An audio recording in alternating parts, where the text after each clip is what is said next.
Hey guys, this is the one and only Sonic Ranger back with another video review of epic proportions with the brand new just released Power Rangers Legacy Collection 6-inch action figures dedicated to the new theme, Build a Megazord.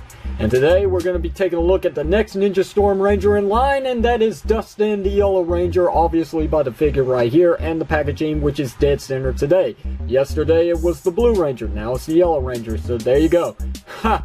I think I've said enough about that. Let's go ahead and get to it. But before we do, I just want to mention one thing to you, because you're probably noticing a difference in the height level of this review compared to the Blue Rangers. Ladies and gentlemen, that test tripod that I've been using for a while finally told me today to go f myself. So, I won't be buying that cheap Chinese knockoff crap anymore. Let's go ahead and get to it now. But before we get to the Yellow Ranger, obviously, as per take to every video review when I've got the chance, let's take a look at the packaging at hand, which is right up here on my scorpion tail tripod, because that's exactly what it looks like. Anyway, we've got Bandai America's logo right here, ages 4 and up for the new target range of the Legacy series, which I still question, but okay, I guess it works. Saban's Power Rangers, Build a Megazord, which is right here, the Storm Megazord, not Dino Megazord, Bandai America. Power Rangers Ninja Storm right here, Dustin the Yellow Ranger, a nice profile image of him from the side, very awesome. Legacy Collection Yellow Ranger right there, flip on the back, and we've got an epic failure of a typo. Collect the Rangers and build the Dino Megazord. Again, Bandai America, you have one job with this packaging. You let somebody sleep on the job, apparently. Anyway, Power Rangers Ninja Storm's logo right there again. We've got the Build a Megazord, obviously showing off Storm Megazord. Something I forgot to mention with Tori's packaging, well, if you don't know the character's name, let's just say the Blue Ranger of Ninja Storm, is that they do highlight what parts come with the actual figure at hand, and that being said, it is the left arm and the left leg. But I digress. Anyway, Series 1 consists of Mighty Morphin Red, Mighty Morphin Green, and the 3 Wind Rangers from Power Rangers Ninja Storm. So there you have that. And I know somebody mentioned this before, so I'm going to go ahead and show you. There is nothing on the side here to talk about on either side. So there you have it. Now let's bring back in the Yellow Ranger and readjust my scorpion tail tripod. So there you have that. Alright, let's do this. So there you go for a quick side-by-side comparisons with the female sculpt and the male sculpt. As you can see, they pretty much still got the Rangeroids going on, but it's not as bad as it was for the Action Hero series, which is targeted at ages 4 and up anyway, and this is too, so I don't get it, but this is supposed to be a line that is targeted for the collector's market, and it's not now, and I'm so confused. Hold on, let me get this out of the way here. Anyway, back to whatever I was talking about, apparently. Yeah, so there you had your side-by-side comparisons. The Blue Ranger is still in the 6-inch range scale, just a little smaller because she's a female. Big whoop. Anyway, let's get to it. So, Yellow Ranger, nice helmet sculpt. I mean, fantastic job, Bandai of America. Very, very show accurate. One little gripe I got against it, which does not hurt the figure at all, and that is that this little crest here, this emblem piece, is not fully painted. I mean, there's supposed to be like a darker tone of gold in here to highlight the lion head, but it's not present. It's all painted the same gold color, just like the Morpher is as well, which is still nicely sculpted. Everything about this is nicely sculpted. What am I talking about? I don't know. I've lost myself in translation. But as you can see, very nice details going all around on this figure. This is all sculpted on and then painted over, so there should be no paint bleeding and no overspraying, because Bandai of America's got something to work with here.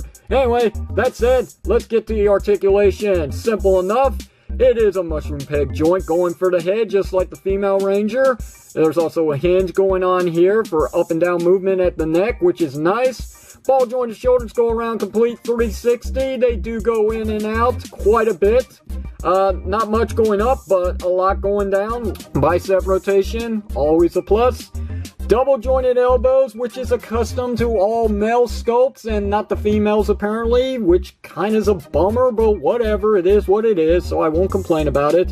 There's also rotation right here, which I don't get, but you know, it's there, so that's nice. There's also a ball joint going for the wrist. Very standard to SH Figure Arts quality, which this is not SH Figure Arts, and I'm glad because then I'd be paying a fortune for these, wouldn't I? Thanks to the cuts here, you can obviously tell that this is an ab crunch going on here. So there's that. I mean, you get a fair amount of bending right there, forward, back, and that's really it. No side to side, no rotation except for at the waist. So, you know, it worked for what it is. Ball jointed legs are not restricted at all. They go up about this much. They go back a little bit. Not much though. Still that straight stance because of the sculpting of the butt, which I was mentioning yesterday. And then there's obviously some in and out, which that's about as far as they go out, and this is about as much as they go in, which is a normal stance. Then we got thigh rotation, which is very hard on all these figures for some reason, but yeah, when you work with it, you can get it go around complete 360. I choose not to though. Double jointed knees, very nice. There's also the boot cut that was on Tori the Blue Ranger, which follows in with the male Rangers as well, as you can see. Very nice. And then the last bit of articulation is ball jointed feet. So there is actually a ratchet going on here that allows up and down movement to click, which you might be able to hear that. It's very loose, but it's there. And then there's also the beautiful ankle rocker pivot, which everyone loves. I love it. I mean, who wouldn't? The included contents that this figure comes with, obviously, as mentioned earlier in this review, the left leg and the right leg for Storm Megazord, not Dino Megazord. Last bit of accessories this figure comes with is his weapons, which is just the sword in its sheath, which is supposed to be blaster mode again, but it doesn't work because you can't actually pull out this handle bit, so he can't hold it like a blaster. So what you can do, the only thing you really can do, is just peg it into his back like so, and it holds in there pretty securely. So it's not going to fall out anytime soon. And the last thing that he comes with is obviously the sword without its sheath, which is fairly sculpted, fairly painted as well. The screen is actually painted black, which is something that I thought Bandai America wasn't going to do, but unfortunately they didn't have the budget to paint some gold bits down here for the handle. But that said, the figure can, just like the Blue Ranger, hold it in both hands. Very nice. And I guess it all depends on how tight the hands on your figures are, because this one I had to use a blow dryer for, and it seems to have reset it back to being very tight. Come on! Come on, I have a time budget. There we go. So yeah, I got it. But as you can see, when posing this figure, just like the Blue Ranger, every freaking pose looks so freaking legit with these. I mean, this amount of articulation, the ball joints at the hands, is what I really like about these figures. I don't love them. Again, like I said in the first review, I don't love these figures, but I really do like them. I really think that this is one of the best things, if not the best, that Bandai America has offered us in years for the collector's market. And I say that in quotations thanks to the age range. But for what it is, fantastic job, Bandai America. So far, I'm impressed. This is 2 and 2. And we've still got 3 more figures to review and the San Diego Comic-Con one, which, you know, I just gave it away. I've got it. Outside of maybe a few nitpicks, you know, maybe this gummy plastic used for the weapons, I will say it's something that could have been maybe discussed a little bit more. But having said that, at least I don't feel like I'm gonna break this weapon very instantly when trying to put it in both hands like I did with the SH Figure Arts one. But I digress. These figures are priced at $20.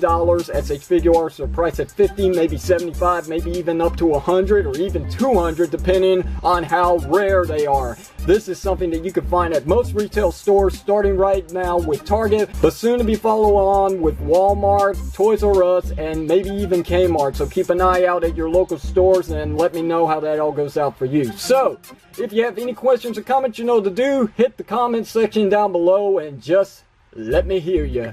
If you liked the video review, hit the thumbs up button. If you didn't like it, you know what to do. I ain't gonna say it ever again. And if you haven't already, why not hit that subscription button right there for more video reviews just like the one you're reviewing today from the reviewing station. This is the one and only Sonic Ranger signing off. Thanks for watching, and I will see you whenever you see me.